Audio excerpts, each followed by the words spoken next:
Bismillahirrahmanirrahim. Assalamualaikum warahmatullahi wabarakatuh. Waalaikumsalam warahmatullahi wabarakatuh. Allahumma sholli ala sayyidina Muhammad Sallallahu wa ala ali sayyidina Muhammad. Bu ya, saya pernah ditanya sama teman, tapi saya hanya bisa beristighfar karena tidak bisa menyampaikan jawaban. Sekaligus pertanyaan ini mengingatkan saya pribadi karena pernah mengalami posisi yang sama.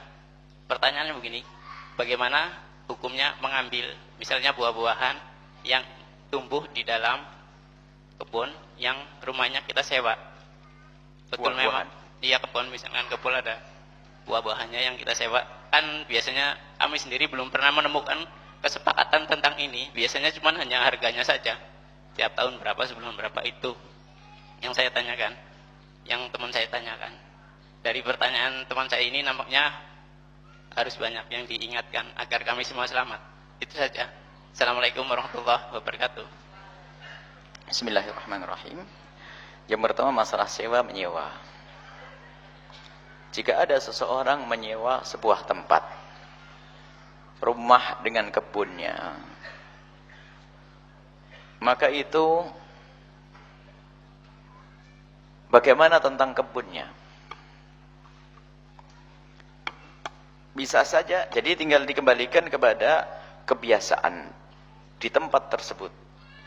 Kalau kebiasaannya adalah buah dan tanaman yang tumbuh di kebun tersebut, buahnya bisa diambil langsung diikuti kebiasaan tersebut.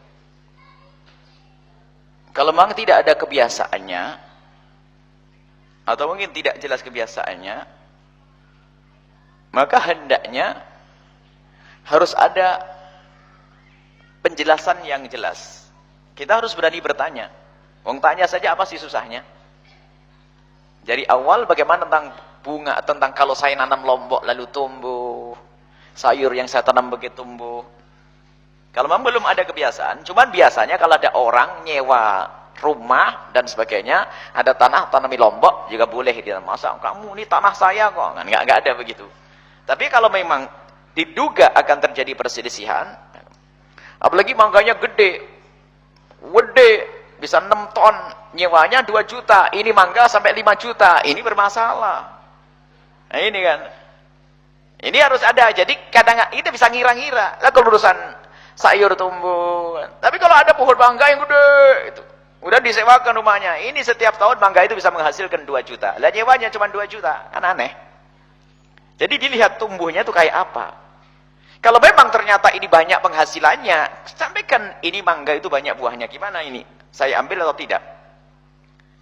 Nah, ini harus. Tapi kalau kebiasaannya adalah sewa ini semuanya, kadang-kadang biasa di kota ada rumah sewanya 1 bulan, misalnya satu bulan sampai mungkin 20 juta, 30 juta. Ada pohon mangga banyak dan sebagainya. Sudah tidak dipikirin. Karena apa? Nyewanya sudah gede nilainya. Jadi dia pikirin dan diambil pun sudah biasa. Karena apa? Yang diberikan untuk sewa lebih. Tapi kalau ternyata dia menginginkan untuk ini buat saya, haknya seorang yang punya tempat untuk mengatakan seperti itu.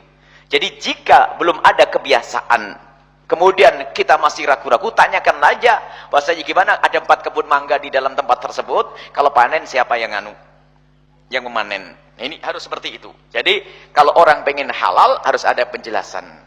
Karena kalau tidak pakai penjelasan, pertama kita mengambil dengan ragu-ragu, kemudian yang kedua bisa saja menjadikan permusuhan halus. Kenapa? Oh, rugi saya nyewa begini, nyewanya nggak seberapa, tahu-tahunya penghasilannya diambil semuanya. Atau mungkin karena kita nyawa yang kedua, kita bisa tanya sebelumnya, gimana biasanya keadaannya?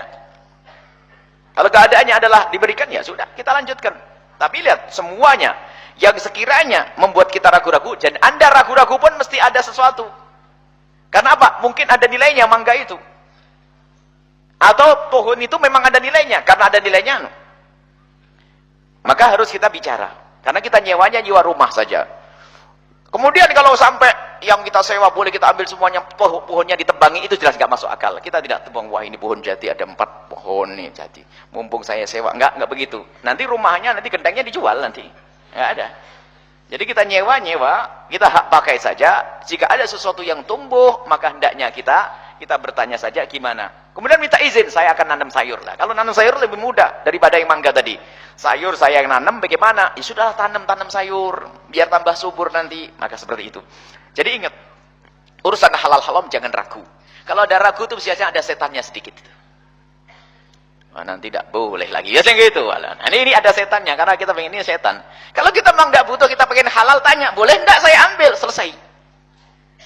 Pokoknya kalau sudah ada ragu-ragu, ada setan itu. Ya, kalau saya ngomong nanti repot dong, tidak boleh. Rugi saya. Nah, berarti ada kecurangan kita. Baik orang yang rindu kepada Allah, cinta kepada halal, takut haram, tidak susah untuk bertanya. Apalagi orang yang menyewa masih ada, sering kita telepon. Kita kan bayar setiap tahun dan seterusnya.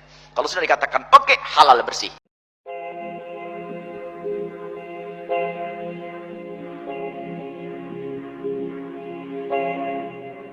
Mm-hmm.